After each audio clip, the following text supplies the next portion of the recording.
Hi, I'm Jenny with the Charleston Reiki and Wellbeing Center. And today I wanted to talk a little bit about animal communication. And this is a topic that has come up for me a lot over the last few years. It sort of happened by accident. So many of you know that I practice Reiki, and Reiki is a form of energy healing that can be done in person or long distance. And I do both work with people and with animals. So people would hire me to work on their pets. Their pet might be ill or might have a behavioral issue. And what started happening was during the process of doing Reiki on the animal, I have an intimate connection with that animal's energy and with their being, and they would start talking to me.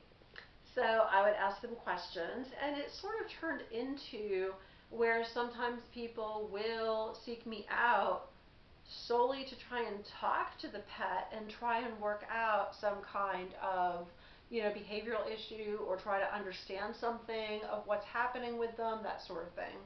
So it morphed from one thing into another. Now, yes, I still do straight up animal Reiki sessions. If your pet has a health issue and you sought vet treatment, the vet either can't help or the treatment isn't working fast enough and you want something to supplement that, absolutely, by all means, get set up for me to do a session, which I can do for anywhere in the world. I'm more than happy to do that to help your pet through their illness. If they're having a behavioral issue, if they're scared, some animals are just very frightened, especially if they come from a difficult background and you've adopted them from maybe a previous neglect or abuse situation. There's a lot of different reasons, and Reiki can help with all of that. Now, that said, I'm happy to do just straight up Reiki on your pet. I work with a lot of different animals. I have some regular clients with, the animal I think of as the client, even though it's the person who's hiring me. But I also do this communication.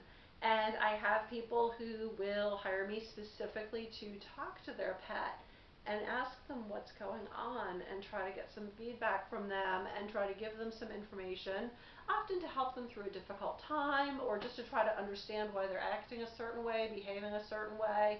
And that could be anything from, your cat is peeing outside of the litter box and you've brought him to the vet and the vet is saying, no, there's nothing physically wrong that we can find. Okay, well, the vet might tell you it's just a behavioral issue. Well, then that's where I come in, because I can talk to your cat and try to see if we can get to the bottom of it.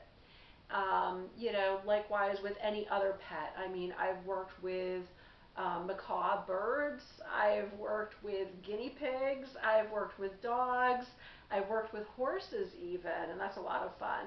Not that they are not all fun, they are. I love animals. I even sometimes will work with wild animals, and you might be wondering why.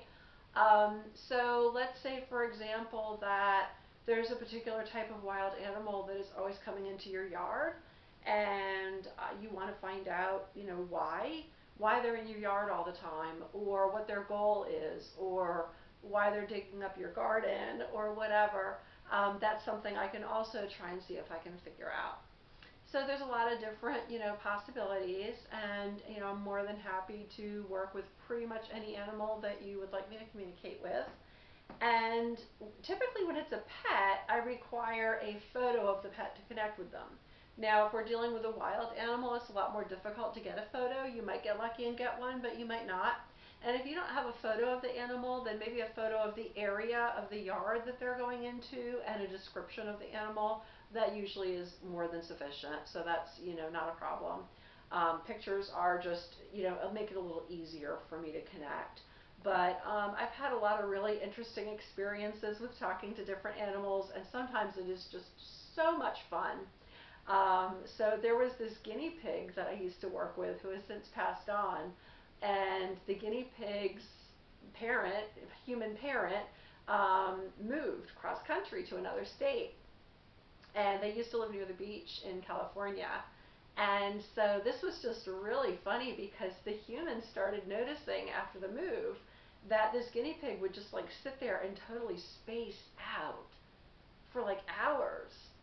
And, the guinea pig went to the vet, nothing was detectably wrong. and she contacted me. I'd already worked with the guinea pig before, so I was familiar with them. It was a semi-regular client. And come to find out, the guinea pig was explaining to me that she missed being near the beach, that the beach energy was really important to her. And so even though they were quite a distance away, that she was actually leaving her body and traveling back to that area.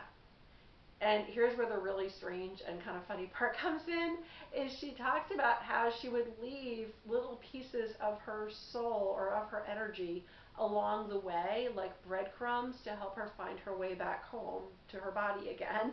And she would collect them as she went. I thought that was really cute. It was like a breadcrumb trail. That was probably the most bizarre case I've ever had in an animal communication, but there certainly have been a lot of interesting ones. Another thing that I do that comes up a lot is someone might have multiple pets that don't get along so well. And when that comes up, I mean, there's always a logical explanation for it. And I can't guarantee that I'm going to be able to talk to them and suddenly everybody gets along, because they have instincts, you know. They can't always override those instincts. But oftentimes when I've worked with those kinds of situations, I've been able to smooth things out to where it at least improves, if not completely resolves. So that's another really great way that this animal communication can help. And just so you know, when I am communicating with them, I am still using Reiki to connect with them. So they are receiving Reiki the entire time I'm talking to them. So not only am I getting information, but they are receiving healing at the same time, which is just amazing. So I hope if you have any furry or feathered or scaled loved ones, that if you have any questions or concerns about them that you would like to have me talk with them about, by all means, absolutely contact me. I have my contact information. If you check the little drop down arrow down there, I have my website, I have my email address, and I would love to talk with your pet or pets, and or like I said, a wild animal too. I'm more than happy to do that as well. So I'm looking forward to hearing from you. If you have questions, comments, you can shoot me an email or feel free to drop some comments below. And if you enjoyed this, please give me a thumbs up, and I look forward to hearing more from you. Thank you so much. I greatly appreciate you watching. Namaste.